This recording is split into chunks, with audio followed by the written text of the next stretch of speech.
G'day guys, goeiedag, hoe gaan dit? My name is Wildkard.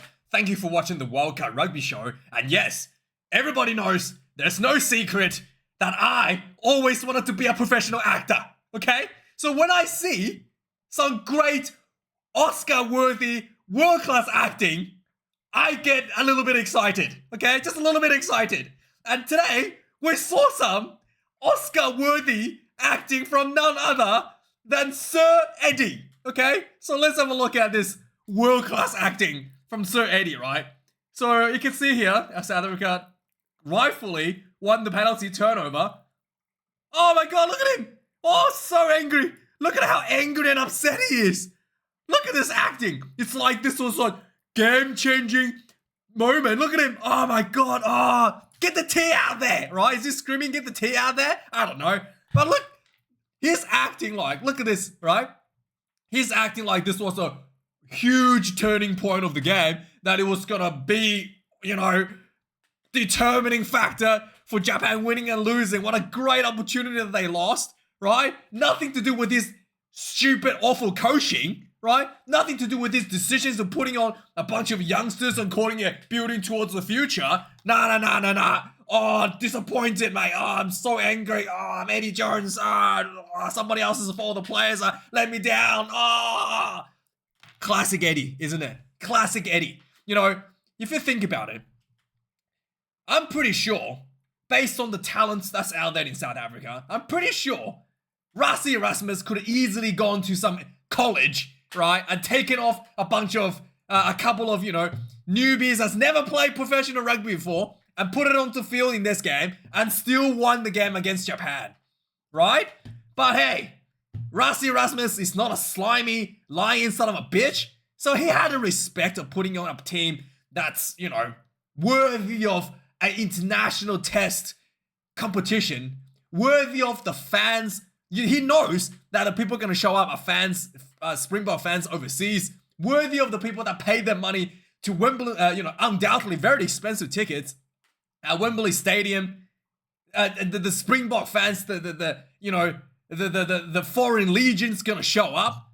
He knew how important this is for the fans. He knew the fans wanted to see the players, wanted to see Siya Kolisi. They wanted to see Jesse Kriel, Damien De Allende. They want to see Jesselyn Colby. They want to see the Rugby World Cup winning players for the fans. And he showed the fans the possible best team out there tonight.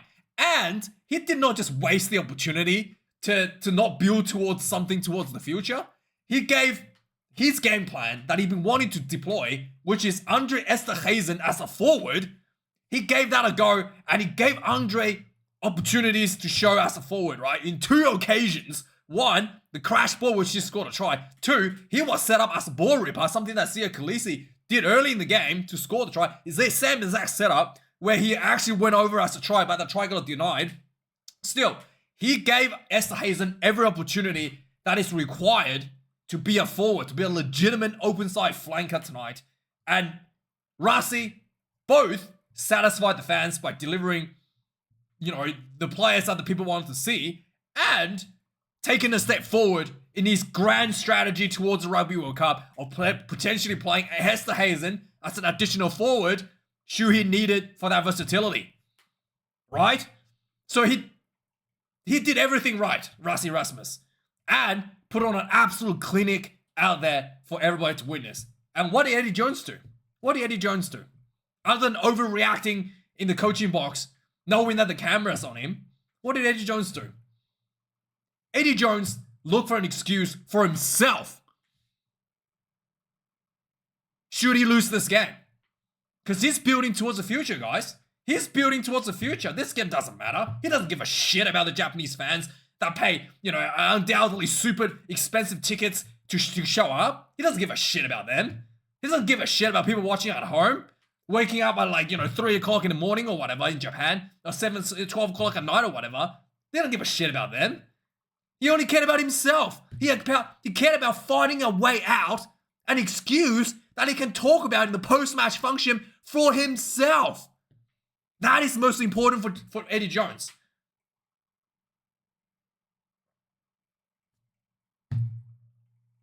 Tell me I'm wrong.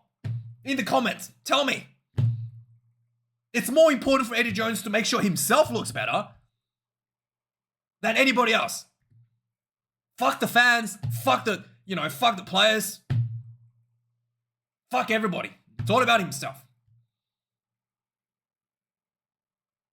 And the sooner Japan Rugby wakes up to this, the better it is for Japan.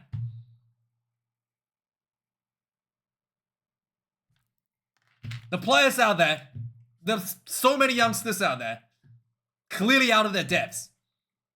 Sure, they got an opportunity to play against the best in the world. They look pretty underprepared to me. Not because they're not talented. Plenty of talents out there. They look like they were underprepared. Even for players that are relatively new to the team, right? Even for players that are, have never played Springboks before, they look underprepared for me. Some of the kicking game from Japan was just laughable. Straight down the center of the field to Chetson Kobe, counter-attack try. That's not because the players are bad. That's because the coaches never really spend the time to tell them that this is something that you should be watching out for when you're doing your kicking game. Not to kick to somebody that has a history of counter-attacking against a scrambling defense. That's the coaching's problem. Liner as well. More. Cannot defend it. Coaching's problem. The scrum was fine. I thought the Japanese scrum was fine, so it's not like they don't have the power, they don't have the size, they don't have the talent. They're not the inability to defend the more the new hooker that came on got line out stolen again and again. Lack of preparation. 100% coaching's problem. 100%.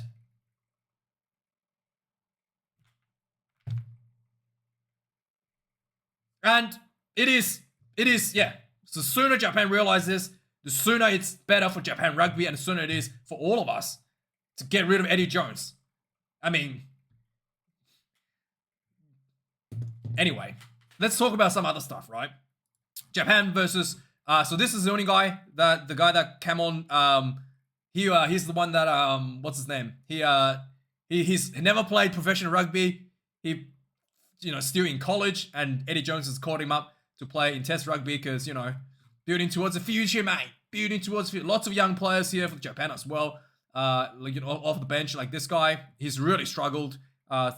Just Eddie Jones finding an excuse, mate. And also, Eddie Jones playing the mind games, putting a forward in the wing, just Eddie Jones, mate. Trying building towards the future, right? Just absolutely horrendous. All about himself. 61 points to 7, the final score. Building what towards the players, building towards the future. Racit does it right under Esterhazen, giving the what's his name, one of the props started as well. Doing the right way. Whereas Eddie Jones, what is he building towards? I don't know. Towards a bigger paycheck for himself, maybe. That's the only thing he's building towards too. So yeah, it's all about the narrative for Eddie Jones. It's all about it's all about himself. Whereas Rasmus and the Springboks really, tick the boxes that they needed to do. The scrum was, probably could have been a bit more dominant. Ox Enche had an early injury, so probably taking a bit of that gas off the scrum. But then again, you can't rely on one person to winning every scrum for you. The Japan did really well to hold up the scrum. Was under a bit of pressure at times, but not really consistent enough, I think, for the Springboks' liking. The Esterhazen was really good. I already talked about that already. And just Sasha Fanberg and Gomezulu once again just stole the show when he was on the field, able to exploit, it really heads and shoulders above everybody else. Like they were talking about him being Dan Carter. He really did look like Dan Carter, young Dan Carter at some point, taking the ball and just juking people around him, running through for the tries. Just outstanding all around. The kicking game as well, the Springboks had two different styles. When Sasha was on the field, it's more longer range. When Man in the Ball came on, like we know always, it's more of a cross-skill kick, more of a strategic, low trajectory kick as well, and also plenty of kicks behind to find those speedsters as well, giving those Curdy Alensa got man of the match as well. He got set up a couple of kick behind as well. Using the width, using that kicking game, using the variety, just really so many different dimensions of the game that the Springboks used to be considered lacking and was shown tonight. Like Racing didn't just waste his game. he, he took this opportunity to polish up some of the areas that he deemed lacking. Everybody knew the game plan, and everybody went out there and executed the game plan to, towards a goal that they wanted to pursue at the next Rugby World Cup. Eddie Jones, just threw a bunch of youngsters out there. Good enough. Good enough, guys. Get the tea out there, guys. No. Actually, get the tea out there and give everybody a drink. Anyway, that's probably my little rant. So, yeah, really clinical, 61 points to 7. The intent was there for the Springboks as well, which I was really impressed. At halftime, Springboks could easily just kick the ball out and going for some tea. They actually tried to. Obviously, Springboks done this before. They've actually tried to score a try when the clock was straight with a penalty from inside their own half, kicking the ball out, just build up that more, and then follow their process to try to milk another penalty, and then build, try to get another try before halftime. Couldn't quite get there. Japan defended, but again, the intent is there, right? You got to build. That's the game plan, and they stuck to it. Doesn't matter who they're playing against. They will do that, and once again, an opportunity, not wasting any of it. Any opportunity that's given to them, they went for it, and yeah, just again, ruthless for the Springboks to really take in everything that was given to them. 61.7, a lot of tries at the end as well. You can see that the Japanese team was a little bit tired at the end. I think there was one yellow card against Japan as well to high tackle, but overall, yeah, just ruthless aggression from the Springboks, taking the game by the throat. Let's have a look at the stats of the game. 9 tries to 1. 598 run meters to the Springboks to 274. 138 carries to 104. So Japan has plenty of opportunities, just not really getting any of the meters that they were looking for that was needed to actually score any tries. 33 defenders bidding for the Springboks, 15 for the Japan. 19 turnovers considered for the Springboks is something that they probably want to not lock that down a little bit, though they had a lot of opportunities to run the ball. You kind of do expect that to go pretty high. 14 for Japan there as well. 143 tackles made for the Springboks, 15 missed tackles. 150 for this Japan, 33 missed tackles, a lot worse there for Japan. 36 kicks in play for Japan. For the Springboks. 30 for Japan, 1 missed conversion for Sacha right from the beginning. 926 kick meters for the Springboks, 910 for Japan. Like I said, it's not just the meter that matters for the Springboks, but the accuracy, the strategic thinking behind the kicks, way better. Completely on another level. Japan just punting the ball down the field and praying that, someone makes a tackle after the kick. Day and night in terms of quality when it comes to these kicks. Lineouts, 18 lineouts for the Springboks, 2 lost. 11 lineouts for Japan, 4 lost. So 2 lineout loss for Japan's probably something. For the Springboks, probably something they wanted to polish it up. Scrum, no scrum loss for both teams. 2 for the for Springboks, 5-1 for Japan. Like I said, I think there was 1 penalty on a Springbok fee for standing up early in the game. Other than that, quite even for the both sides. 11 penalties conceded for the Springboks, 14 against Japan. 2 yellow cards, actually. I thought it was, both were high tackles from Japan. But yeah, it is what it is. I thought the English referee did a decent job. It wasn't too over the top. There was a Wildkard fend on the head. Mike Adamson, I can tell. I know it's 100% Mike Adamson on the TMO because I can tell from his voice. Was like, oh, maybe this is a yellow card. Caught him the TMO review, and then the English referee, whatever his name was just like, it's just dangerous, but it's not really a yellow sort of thing. And I thought it was a great decision. He's fended off a very low player coming high on him, just a fend off and got him in the face. And just the penalty, which I thought was the right decision there.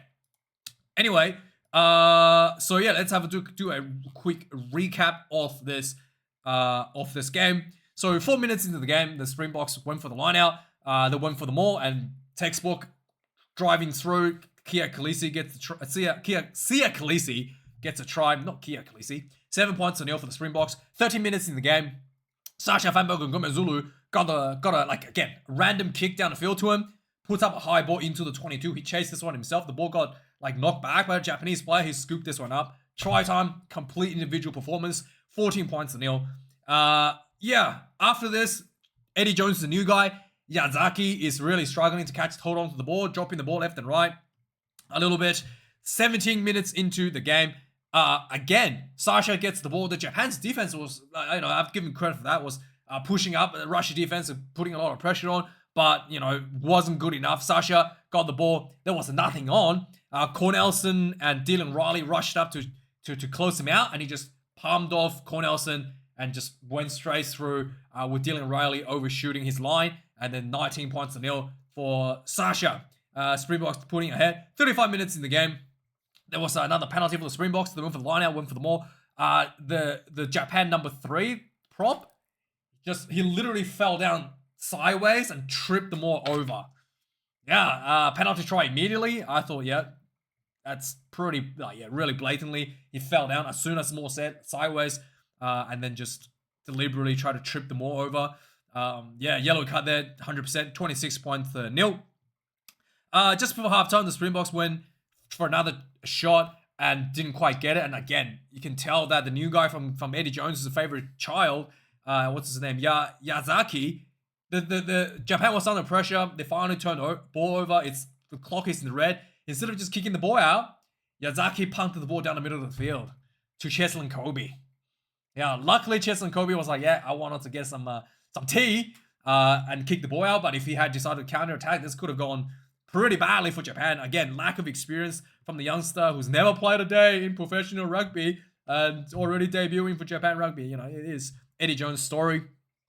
Second half, under Esterhuizen, starting to become my favorite player of all time, coming on as open side flanker for Sia Khaleesi.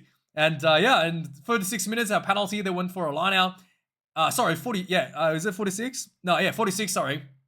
There was, again, Sasha had a nice half break, offloaded the ball to Albertus Smith, who ran through and then offload to big prop Wilco Low, juggles the ball a little bit, recovers it, grounds the ball under the post. Try time, first try for the big boy, 33-0. 51 minutes, Japan was finally getting some front foot pressure, penalties after penalties, and then eventually right from the goal line, the guy, Eddie's favorite son, Yazaki, takes a quick tap, dots the ball down for the try, so catching the Springboks off guard. I think Rassi would be a little bit angry about that because that's a completely mental switch off for the Springbok team. Should not have happened there. So 33-7, Japan gets a try back. 56 minute under Esterhuizen, the hooker. The Springboks on the line out. They set up a more. Esterhuizen did exactly what Sia Khaleesi did in the first half. Got the ball at the back, the maul, went in for the try. And it turns out Ahia Sneyman blocked the jumper. When he brought the jumper down, he blocked it. Obstruction, no try, 100% correct. 33.7 still. After this, more penalties piling up for the Springboks. They going for another. More got close, and then they just piled in. And Esterhuizen came around the corner, crash ball like a forward with some help from his teammates. Gets rummed over for the try. 38-7. He gets a try. The one thing Esterhuizen needed to do to finally tick off the four, he's almost like a tick off. You got like 2 ticks, right?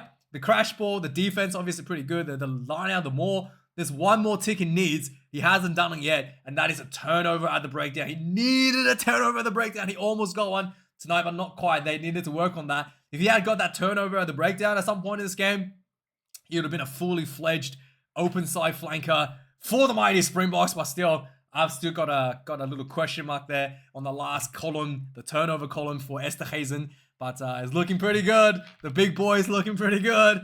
But anyway, so he gets that try there.